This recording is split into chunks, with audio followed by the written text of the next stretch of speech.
Hello everyone, जय हिंद साथियों। आप सभी का स्वागत है। तो दोस्तों, ये सीरीज का हमारा पार्ट 16 है। ऑलरेडी पार्ट 15 इसके आ चुके हैं। अगर जो लोग नए जुड़े हैं तो वीडियो को जरूर देखें, ठीक है। आपको इसी वीडियो के नीचे लिंक मिल जाएगा या फिर आप प्लेलिस्ट में जाके देख सकते हो, ठीक। तो चलिए इस क्वेश्चन को पढ़ते हैं। पहला क्वेश्चन आज का आपके सामने दिया गया है। क्वेश्चन है के किस मान के लिए 1, -1 के, 1 और 11, 4 एक संरेखी होंगे, एक रेखा में होंगे। एक रेखा में होने का मतलब क्या है? देखो, ये 3 पॉइंट दिए गए एक रेखा में। तो पहले पॉइंट लिख लो, 1, और दिया है k, 1 और दिया है 11, 4, ठीक है। ये 3 पॉइंट है, देखो 3 पॉइंट है, 3 बिंदुओं के निर्देशांक है। ये एक रेखा में होंगे, इसका मतलब क्या है? ये कोलिनियर होंगे, इसका मतलब क्या है? ये जो ट्रेंगल का एरिया होगा वो किसके बराबर होगा? 0 के बराबर हो जाएगा, ठीक है। क्योंकि इन 3 बिंदु अगर एक रेखा में होते हैं तो उनसे कोई ट्रेंगल नहीं बन सकता, यानी ट्रेंगल का एरिया क्या होगा? 0, ठीक है। तो एरिया निकालने के लिए आपको कई सारी तो फॉर्मूले पता होंगे, कई सारी ट्रिक पता होंगी, लेकिन मैं यहाँ जो बताऊंगा बहुत बेस्ट ट्रिक होगी आपकी। तो देखो, आप तो एक तो तरीका होता है फॉर्मूला लगा दो, 23, 31, 12 वाला, ठीक है। दूसरा आप डिटरमिनेंट मेथड से निकाल सकते हो, जो 12th क्लास में आपने पढ़ा है। तीसरा आप देखो, इसको समझ लो। इसमें से देखो, जो 3 पॉइंट दिया है वो किसी एक पॉइंट को 0 बना लो। चाहे इसको बना लो, चाहे इसको बना लो, चाहे इसको बना लो। तो अगर इसको 0, 0 बनाना है तो देखो, इसमें क्या जोड़ दे? -1, और -1 में क्या जोड़ दे? 1। तो ये 0, 0 हो जाएगा। तो जो काम इसके साथ करोगे वही तीनों के साथ करना है। -1, 1, -1 और 1, ठीक है। अब देखो, ये 1 और -1 क्या हो जाएगा? 0। ऐसे ये -1 + 1 क्या हो जाएगा? 0। तो ये तो 0, 0 हो गया। ये हो जाएगा k-1 और कॉमा 1 और 1 मिलके 2। ये हो जाएगा 11 से 1 कम कर देंगे तो 10, कॉमा 4 और 1 मिलके 5, ठीक है। तो ये 0, 0 हो जाता है, इसको भूल जाते हैं, इसको छोड़ देते हैं, ठीक। अब देखो क्या करना है, अंदर अंदर मल्टीप्लाई कराओ तो 10 दूनी 20, माइनस इनका मल्टीप्लाई कराओ तो देखो ये हो जाएगा 5k और -5। ये तो देखो ट्रेंगल का एरिया आया है। इस क्या है? ट्रेंगल का एरिया। y2 करते हैं इसके, y2 करते हैं इसके पूरे में, ठीक है। ये क्या आ गया? हमारा ट्रेंगल का एरिया। अब देखो, ये अगर संरेख में एक रेखा में तो एरिया क्या होगा? 0, ठीक है। तो इस 2 को उधर भेज देंगे, 0 हो जाए, इसलिए नहीं लिखा था मैंने। कोई फर्क नहीं पड़ता इससे, ठीक है। अब ये देखो क्या लिखा है, 20 -5 के, और ये माइनस माइनस +5 बराबर 0। तो ये हो जाएगा 25, उधर जाएगा -25, -5 के बराबर -25, माइनस से माइनस कटेगा तो के बराबर क्या आ जाएगा? 5। तो 5 इस सवाल का राइट आंसर हो जाएगा, सी ऑप्शन, ओके। आपको हमेशा याद रखना 2 से डिवाइड करना है यहाँ पे, ठीक। और जब भी एरिया निकालना हो तो इसी फॉर्मूले से आप बहुत जल्दी निकाल सकते हो, ठीक है। जिन लोगों को इसकी शॉर्ट ट्रिक चाहिए तो इसी वीडियो के नीचे आपको लिंक मिल जाएगा, आप उसको देख सकते हो और अच्छे से समझ सकते हो, ठीक है। तो चलिए अब तो आइए क्वेश्चन नंबर 2, ध्यान दीजिए। क्वेश्चन आपका यदि x² + k/x की होल पावर क्या है? 5 के प्रसार में x की पावर 1 का गुणांक 270 है, तो k का मान पूछ रहा है। इसके प्रसार में x की पावर 1 का कोफिशिएंट है वो 270 है, तो k की वैल्यू पूछ रहा है आपसे। देखो ध्यान से। अच्छा, पहले इसके प्रसार में हम लोग x की पावर 1 का गुणांक निकाल लेते हैं, और वो किसके बराबर होना चाहिए? 270 के बराबर, ठीक है। तो वहां से k का मान मिल जाएगा। तो इसमें सबसे पहले क्या निकालेंगे? r की वैल्यू 5 × 2, माइनस जिस पावर का गुणांक पूछ रहा है वो घटा देते हैं, अपॉन यहाँ पे जो पावर हो और यहाँ जो पावर, 2 + 1, ठीक है। तो 5 दूनी 10 से कम करोगे 9/3, यानी आर का मान कितना आ गया? 3। तो गुणांक क्या हो जाएगा? 5c3, आर की वैल्यू, ठीक है। और गुणांक लेना है तो एक्स से कोई मतलब नहीं है, तो यहाँ पे देखो x² का गुणांक क्या है? 1, 1 की पावर इन दोनों का डिफरेंस 2। यहाँ पे क्या आ जाएगा? इसका गुणांक क्या है? k की पावर क्या आ जाएगा? जो नीचे लगा, ठीक है। और ये किसके बराबर हो जाएगा? 270 के। सवाल के अकॉर्डिंग ये आया, लेकिन दिया ही है, ठीक है। 1 की पावर 2 कोई मतलब नहीं है। 5c3 सॉल्व कर लो तो 5, 4 और 3, 3, 2, 1, k³ = में 270 सॉल्व करोगे। देखो 3 से काटोगे 3, 2 से ये 2 बार, तो 5 दूनी 10, 10 k³ का मान कितना आ जाएगा? 270। ये कट जाएगा तो k³ बराबर 27, तो k का मान कितना आ जाएगा? 3। के का मान कितना आ जाएगा? 3। तो बी ऑप्शन आपका राइट आंसर है, ओके। उम्मीद है समझ आ गया होगा। अब हम लोग देखें क्वेश्चन नंबर 3। आइए क्वेश्चन नंबर 3, ध्यान दीजिए। क्वेश्चन है आपका, 1000 व्यक्तियों के समूह में 750 व्यक्ति हिंदी बोलते हैं, 500 व्यक्ति अंग्रेजी बोलते हैं, तो केवल हिंदी बोलने वालों की संख्या। देखो 1000 टोटल व्यक्ति हैं, ग्रुप कितने का? 1000 लोगों का। 750 व्यक्ति हिंदी बोलते हैं, 500 व्यक्ति अंग्रेजी बोलते हैं, तो केवल हिंदी बोलने वालों की संख्या। तो देखो, आपको जो ग्रुप दिया गया है, जो समूह है, वो आपका कितने लोगों का है? 1000 लोगों का है, ठीक है। इसमें हिंदी बोलने वाले कितने हैं? हिंदी जो बोल रहा है वो कितने हैं? 750। अच्छा, इंग्लिश बोलने वाले, अंग्रेजी बोलने वाले कितने हैं? 500, ठीक है। तो देखो, ये हो गए आपके हिंदी बोलने वाले, ये हो गए हिंदी बोलने वाले, और ये हो गए आपके अंग्रेजी बोलने वाले, ठीक। ये टोटल कितने हैं हिंदी और अंग्रेजी बोलने वाले? तो ये हो जाएंगे 1250, 1250 जब जोड़ोगे तो, ठीक है। लेकिन देखो टोटल ग्रुप कितने का है, 1000 लोगों का, तो 1250 हो रहा है, तो यानी 250 जो है वो कॉमन होंगे, वो हिंदी बोलते होंगे और इंग्लिश बोलते होंगे, कॉमन वाले इसमें आ जाएंगे। ठीक है। अब देखो अगर हिंदी 750 बोल रहे हैं तो 250 ये हो गए, तो यहाँ पे केवल हिंदी कितने हो जाएंगे, 500। केवल हिंदी कितने हो जाएंगे, 500। तो आपसे केवल हिंदी बोलने वालों की संख्या पूछ रहा था यार, 500 आपका राइट आंसर हो जाएगा। ठीक है। अब इसी में पूछता केवल इंग्लिश वाले, तो टोटल कितने हैं इंग्लिश वाले, 500, 250 ये हो गए, तो यहाँ पे कितने बचेंगे, 250। तो केवल इंग्लिश वाले पूछता तो कितने हो जाते, केवल इंग्लिश वाले 250। ठीक है। अगर आपसे पूछता दोनों बोलने वाले तो 250 निकलता। ठीक है, कॉमन वाले। ओके, समझ आ गया। अब हम लोग देखेंगे क्वेश्चन नंबर 4। तो ध्यान दीजिए क्वेश्चन नंबर 4 आपको दिया गया integration cos 2x minus cos 2 alpha upon cos x minus cos alpha. ठीक है, इसका इंटीग्रेशन बताना आपको, ये ऑप्शन। तो देखो जब भी आपको इंटीग्रेशन का सवाल हो उसमें साइन कॉस आ जाए, ठीक, चाहे वो ट्रिग्नोमेट्री हो चाहे कुछ भी हो, साइन कॉस का सवाल है अगर, तो उसमें देखो आप एंगल सेम होना चाहिए। तो यहाँ पे देखो यहाँ 2x है, यहाँ पे कितना x, यहाँ 2 अल्फा अल्फा, तो देखो एंगल सेम करने के लिए क्या करोगे, छोटे एंगल को तो बड़ा बनाना मुश्किल होता है, लेकिन बड़े को आप छोटा बना सकते हो। ठीक, तो cos 2 अल्फा, cos 2 थीटा के फॉर्मूले पता होने चाहिए आपको। और देखो कौन सा वाला लगाएंगे, cos के टर्म वाला, क्योंकि नीचे cos दिया है, तो क्या हो जाएगा 2 cos स्क्वायर x माइनस 1, इसको लिख सकते हैं cos 2x को, माइनस ऐसे इसको लिख सकते हैं 2 cos square alpha minus 1, upon में क्या दिया है cos x minus cos alpha dx। ठीक है।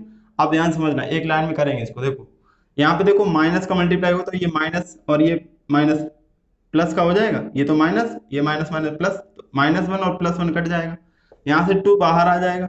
अब देखो ये cos स्क्वायर x और ये माइनस cos स्क्वायर अल्फा, तो a square minus b square हो जाएगा, तो इसको ब्रेक करेंगे तो क्या आ जाएगा, cos x minus cos alpha, ऐसे ही cos x plus cos alpha upon में cos x minus cos alpha. ठीक है, तो लिख रहा हूँ, बाकी आप ऐसे ही कर सकते हो इसको समझ के, a square minus b square, a minus b cut जाएगा, a प्लस b बचता, तो आप डायरेक्ट लिख लेते। चलो यहाँ पे देखो 2 इंटीग्रेशन कर रहे हैं अब हम लोग। ठीक, cos x का क्या हो जाएगा sin x प्लस, ये देखो cos इसमें x नहीं है, अल्फा है, तो पूरा कांस्टेंट, कांस्टेंट बाहर आ जाएगा, 1 बचेगा, x हो जाएगा, प्लस c जोड़ देंगे। ठीक है, ये आपका आंसर हो जाएगा। तो 2 ब्रैकेट में sin x प्लस ये x आगे लगा लो यहाँ पे, x cos alpha, 2 bracket sin x plus x cos alpha. ठीक है, तो ए ऑप्शन आपका राइट आंसर है। ओके, उम्मीद है समझ आ गया हो। अब तो आइए ध्यान दीजिए, क्वेश्चन नंबर 5 है आपका, अति परवल x स्क्वायर बटे 9 माइनस वाई स्क्वायर बटे 4 बराबर 1 की नियता क्या होगी, आपसे इसकी डायरेक्ट्रिक्स पूछ रहा है। ठीक है, एक हाइपरबोला की इक्वेशन दी गई।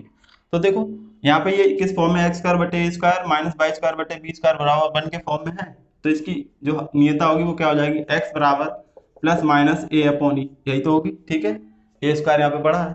ठीक, अब देखो ए का मान तो आप निकाल सकते हो, क्योंकि ए स्क्वायर बराबर 9, तो ए बराबर कितना हो जाएगा 3, ए बराबर 3। अब ई निकाल लो, तो इसकी उत्केंद्रता निकालने के लिए, इसेंट्रिसिटी निकालने के लिए क्या करते हैं, अति परवलय में मैंने बताया शॉर्ट ट्रिक में निकालने के लिए, इसको देखो शॉर्ट ट्रिक से कैसे निकालेंगे, बड़ी वैल्यू लिखो प्लस छोटी वैल्यू लिखो अपॉन बड़ी वाली वैल्यू और पूरे का अंडर रूट। ठीक है, तो देखो 9 और 4 13, 13 हो जाएगा रूट में, और ये 9 बाहर आ जाएगा 3, तो ई का मान आ गया रूट 13 बटे 3। ठीक है, ए और ई का मान यहाँ पे रख दो, आंसर हो जाएगा एक्स बराबर प्लस माइनस ए का मान 3 और बटे ये रूट 13 बटे 3। ठीक है, 3 उछल के ऊपर आ जाएगा, तो हो जाएगा प्लस माइनस 9 बटे रूट 13, प्लस माइनस 9 बटे रूट 13। एक्स बराबर प्लस माइनस 9 बटे रूट 13 कौन सा ऑप्शन है, डी ऑप्शन आपका राइट आंसर हो जाएगा। ओके, तो नियता आपकी क्या हो जाएगी, एक्स बराबर प्लस माइनस 9 बटे रूट 13। अगर इसी में नियता का समीकरण पूछता तो इधर ले आते, बराबर 0 कर देते, आंसर हो जाते। ठीक है, तो ये आपका आंसर हो गया। अब देखेंगे क्वेश्चन नंबर 6। तो आइए देखते हैं क्वेश्चन नंबर 6। क्वेश्चन नंबर 6 है आपका ARTICLE, आर्टिकल शब्द के अक्षरों से कितने शब्द बनाए जा सकते हैं यदि स्वर केवल सम स्थान पर आए। ध्यान देना, यदि केवल स्वर जो है वो सम स्थान पर आए। ठीक, तो देखो टोटल अक्षर कितने हैं, पहले 1 2 3 4 5 6 7 है, 1 2 3 4 5 6 7। अब इसमें कह रहा है जो स्वर है वो केवल सम स्थान पर आए। सम स्थान कौन से होंगे, आपका ये होगा, ये होगा और ये होगा, ये 3 सम स्थान हो जाएंगे। अब इसमें देखो स्वर कितने हैं, तो एक तो ए वॉवेल हो गया, आई और ई, 3 वॉवेल है, तो 3 को 3 जगह अरेंज कर सकते हैं। 3 को 3 जगह अरेंज करने के तरीके 3p3, और ये कितना होता है 3 फैक्टोरियल। ठीक है, इनटू, अब बचे कितने, टोटल 7 थे, 3 ये हो गए, अब बचे 4, तो 4 को जगह कितनी है 1 2 3 4, 4 को 4 जगह अरेंज करना है, तो 4p4, ये हो जाएगा 4 फैक्टोरियल। 3 फैक्टोरियल का मान कितना हो जाएगा 6, और 4 फैक्टोरियल कितना हो जाएगा 24, 6 गुणे 24 कराओ तो 144, 144 आपका राइट आंसर हो जाएगा, सी ऑप्शन। ओके, उम्मीद है समझ आ गया होगा। अब हम लोग देखेंगे क्वेश्चन नंबर 7। क्वेश्चन नंबर 7 ध्यान दीजिए, क्वेश्चन यदि समीकरण x square plus ax minus B बराबर 0 का एक मूल 1 है तो a माइनस बी का मान होगा। ये जो इक्वेशन दी गई इसका एक मूल दिया है, 1 रूट दिया है 1, ठीक है। तो एक a माइनस बी का मान पूछ रहा है। अच्छा देखो, किसी भी समीकरण का कोई मूल पता हो आपको तो ये मूल इस समीकरण को सेटिस्फाई करेगा, तो बस x की जगह 1 रख दो। तो एक्स स्क्वायर प्लस ए एक्स माइनस बी बराबर 0, एक्स बराबर 1 पुट करोगे आप तो यहाँ पे 1 का स्क्वायर 1 प्लस यहाँ पे x की जगह 1 हो जाए तो a माइनस बी बराबर 0। आपको a माइनस बी का मान चाहिए तो 1 उधर भेज दो, तो a माइनस बी बराबर क्या आ जाएगा -1। a माइनस बी का मान क्या आ जाएगा -1, तो a ऑप्शन आपका राइट आंसर है। ओके, अब देखिए क्वेश्चन नंबर 8। क्वेश्चन नंबर 8 ध्यान दीजिए, क्वेश्चन आपका यदि log a plus B by two base E बराबर 1/2 log a base E plus log b base E, तब कह रहा है कौन सी कंडीशन इसमें से सेटिस्फाई करेगा। ठीक है, तो ध्यान से देखो, आपको दिया देखो यहाँ पे देखो log m plus log n, आप जानते हो log m इंटू n हो जाता है, तो डायरेक्ट लिखना है, ये हो जाएगा log e बेस में a plus B by two बराबर ये 1/2, इसको लिख सकते हैं इन दोनों को, देखो इसको लिख सकते हैं log बेस में ही इन दोनों का मल्टीप्लाई हो जाएगा ए बी, ठीक है लिख सकते हैं। अभी देखो 1/2 ऊपर भेजो जरा, तो ये हो जाएगा log, इस पे पावर लगेगी, जाके पावर लगेगी तो अंडर रूट लगा देंगे, आधी पावर का मतलब क्या हो जाएगा अंडर रूट, ठीक है।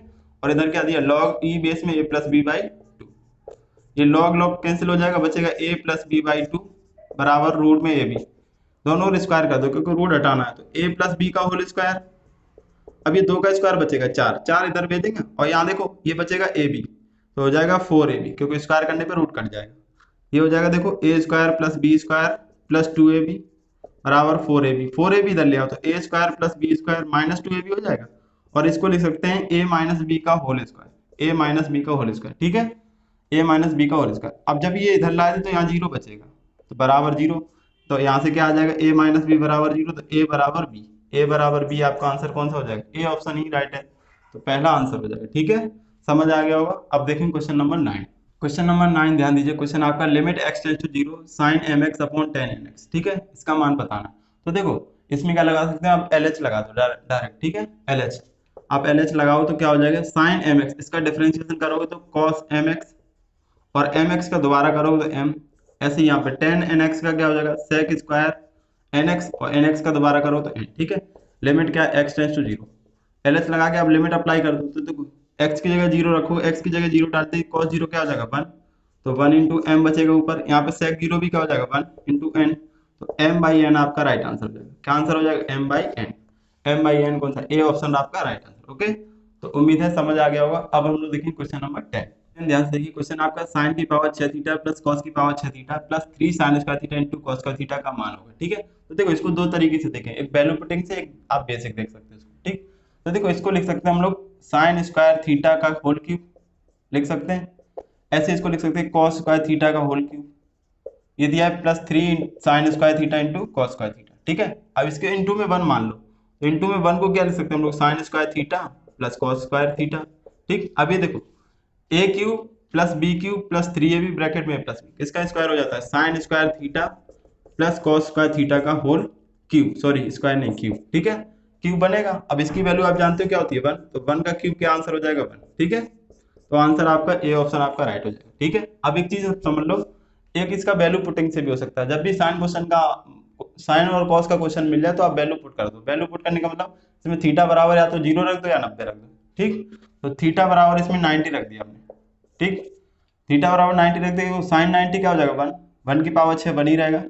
कॉस 90 क्या होता है 0, ऐसे ही है देखो cos 90 0, 0 मल्टीप्लाई 0, तो आंसर क्या हो जाएगा 1, 1 आपका राइट आंसर ये ऑप्शन। ओके, तो ऐसे क्वेश्चन को आप हिट कर सकते हो। ठीक है, तो उम्मीद है आज के सारे क्वेश्चन आपको समझ में आए होंगे। अगर क्वेश्चन समझ में आते हैं तो वीडियो को लाइक करो और कमेंट जरूर किया करो। ठीक है, और वीडियो को हो सके तो शेयर भी कर देना। ठीक, थोड़ा बहुत सपोर्ट आपका चाहिए, जरूरी बनता है। ठीक है, तो ऐसे ही रेगुलर पढ़ते रहिए और अगली सीरीज आपकी जल्दी आने वाली है। ठीक है, और सारे क्वेश्चन प्रॉपर नोट करते हुए चलिए, बस इतनी बात को याद रखिए, आपका सिलेक्शन श्योर सिलेक्शन होगा, इसी बार होगा। ठीक है, तो वीडियो को आज यहीं तक रखते हैं। Thank you.